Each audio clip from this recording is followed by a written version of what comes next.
Hello,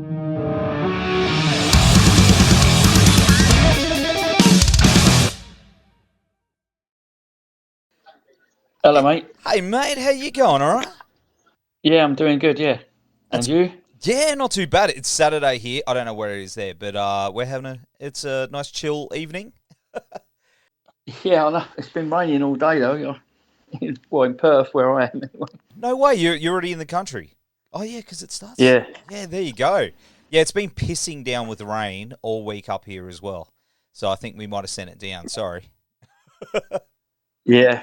Actually, they didn't say where you were, anyway. So. I'm on the Gold Coast in Queensland. Oh, okay. Yeah. Okay. Yeah. So we had a good Well, one. it seems must be pissing down all over the country then. Yeah.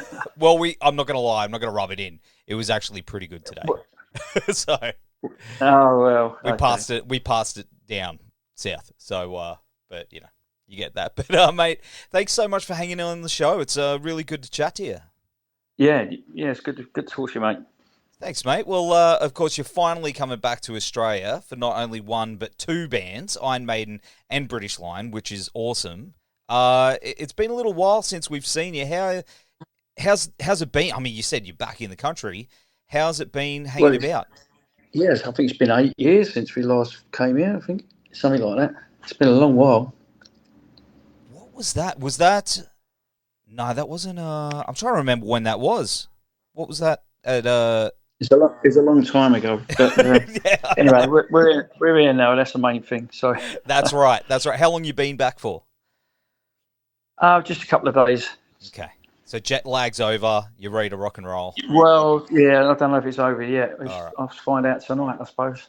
Yeah, true. That's true. Well, I mean, this is, of course, the first tour British Lion have done in Australia. We've Maiden's tour here a few times. You know, combining tours like that is a really cool idea. It gives the fans, you know, a chance to see both sides of your musical personality. But how do you keep the energy up and the momentum and, you know, you're running both things at the same time, plus playing football, being a dad and businessman? How do you do it?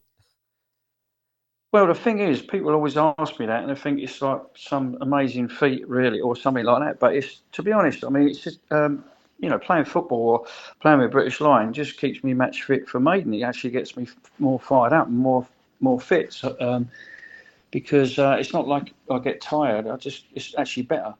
I mean, even if I play football on the day of a gig, I actually feel more fired up than, you know, it's better to be sort of moving about, getting the old body going, rather than sitting about in an hotel room. That's I true. suppose I could be out doing the tourist thing, but on a day like this, I wouldn't be able to anyway. I could still play football in the rain, but it's not as fun though, I guess. But you know, I guess that's how athletes, they hit the gym, they do their warm ups before they get on stage. well, I don't really do gym. I've never really done gym stuff anyway. Even when I was young, I didn't really do much of that. Mm. It was always running was the thing, which I don't particularly like either. Really, I don't love it. I mean, it's not something I love doing every day. I run most days, but it works. So, you know, I do it. It's just a means to an end to be able to do what I do. Well, I mean, of course, British Lion is a completely different beast to Maiden, where Maiden, there seems to be a ton of moving parts on a grand scale. British Lion is more of a scale back, straight up rock and roll show. Do you find... Yeah, yeah, go on, sorry. Sorry, I was just going to say, do you find that stripping it back that way is easier, or are there other challenges that, you know, you have to consider when travelling? Well, there's not enough room on stage to do any running about, but Yes. I usually have to jump on the spot. But I guess I love playing to small audiences as well as large ones. I mean, it's a totally different thing playing to a big gig, especially if you're playing outdoor festivals or something like that. But I've done a few festivals now with British Lion as well, but mostly, you know, just enjoy playing indoor, small shows, a few hundred people, just to, you know, see the whites of the audience's eyes. Really, I mean, it's just nice to be able to go back and do that, and you know, I'm so lucky I can do both. It's a different kind of energy, would you say? Like, it's, you know, you got that controlled sort of chaos within a small room that you don't get in the big, huge venues. Yeah, I mean, it's very different. I mean, it's when we have to do sound checks, you know, every day with British Lion, because there's venue is totally different layout and everything like that. Was usually with Maiden, our crew do the sound checks, it's just line checks, and the rooms, the stage is set to the same size every night.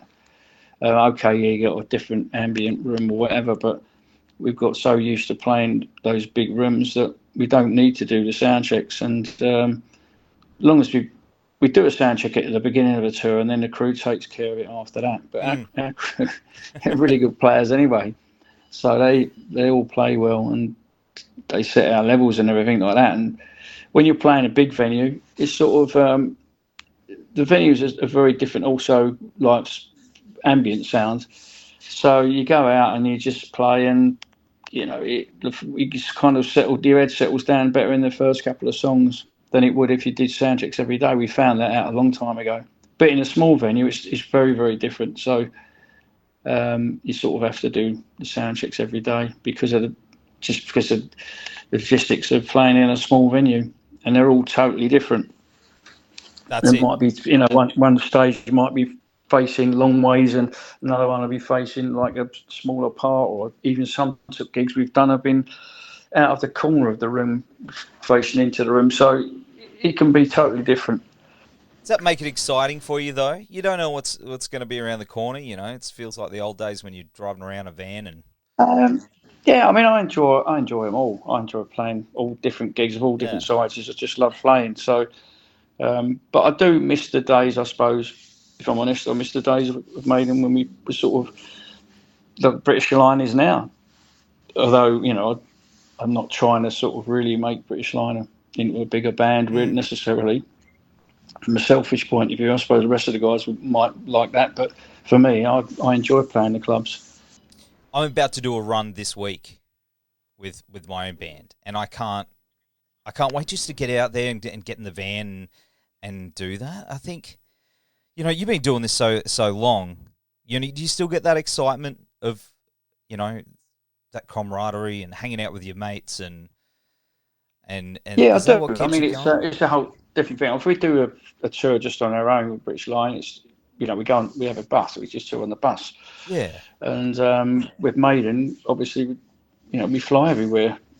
So we stopped going on a bus many years ago, mainly because Nico hates the bus. So he prefers to fly, and that's sort of how it started off, really. Well, I suppose if you're big distances like, say, around Australia or around the States, US or whatever, those distances are so long. Tend to have to fly a lot of the shows anyway. But with British Line, the way the tours are set up, then we tend to go on the bus. And, your latest album, The Burning, came out in 2020, and man, this thing is just filled with hooks and incredibly well-written songs. Which ones have you found have connected with the fans the most playing them live? It's difficult because a lot of the fans that have seen us quite a few times, they know them all. So it's they're such fans, they know the words to all of them. But I suppose overall, if it's audience participation type songs, I suppose Last Chance is a really good one. That's why it's towards the end of the set, because it's a really good sing along bit on that. But they all, I'll say most of them connect really. I think we've got some really, really good songs. So I suppose I would say that, wouldn't I? But it's a solid album. I mean, considering when it came out, well, we won't mention the thing that happened, but it's still in high rotation with me. It's unreal, man. It's such a good album, and you got more on the way, being that it's been a little while. We got 2 new songs in the set, so there'll be songs that people haven't heard before, and we've got other ideas as well. So we've just carry on doing it. What we prefer to play the songs live for a while first, because they tend to sort of take on a different sort of thing anyway, life of their own. Once you start playing them live, which is why the first album's really not representative very much of the band, the way the songs are live now, which are, I mean, I mentioned about doing a live album a long while ago, and we never got around to it for one reason or another. But I'd still like to do that, because the songs that we play from the first album are just so much more the way we are now, more vibrant. I think they've taken on their own sort of the sooner, if you like. Yeah. For want of a better word, because they just become a different thing playing them live a lot. Like chosen ones don't really, sort of stand up on the album so well anymore as they do live. Yeah. What about Alive in Australia? What about you recording your run in Australia and hearing the Australian fans being the first run? Well, we tend to record most shows anyway. Yeah. So, but I don't know if we will on this one because we don't have our own equipment. It's too far to bring all our own gear, so we might not be recording these. I'm not sure, but if we can, we will do. We like to record most of them. Yeah, awesome. And you got Tony Moore doing the run of shows with you too.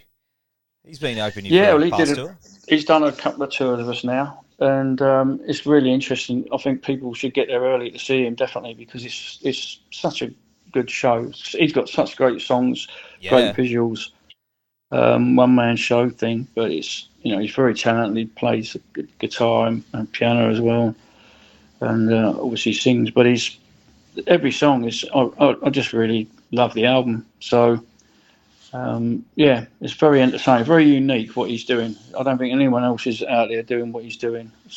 Some of the guitar playing, very sort of Pink Floyd kind of vibe to it, but there's so much more to it just than that, really, to describe it. It's very hard to describe.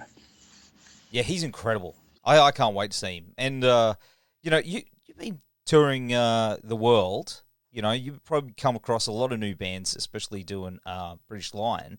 Is there anyone that you've discovered that's maybe inspired you in return? Yeah, I know it probably sounds like nepotism, really, but it's not. I mean, just honestly, the truth is that my son's band, the Raven Age, is so good. It just really, they excite me, in the sense of a new young band with just great songs, and I love every album they've done so far, and every song. There's not a song I don't like. So that's very difficult to say of a lot of bands at any level, really.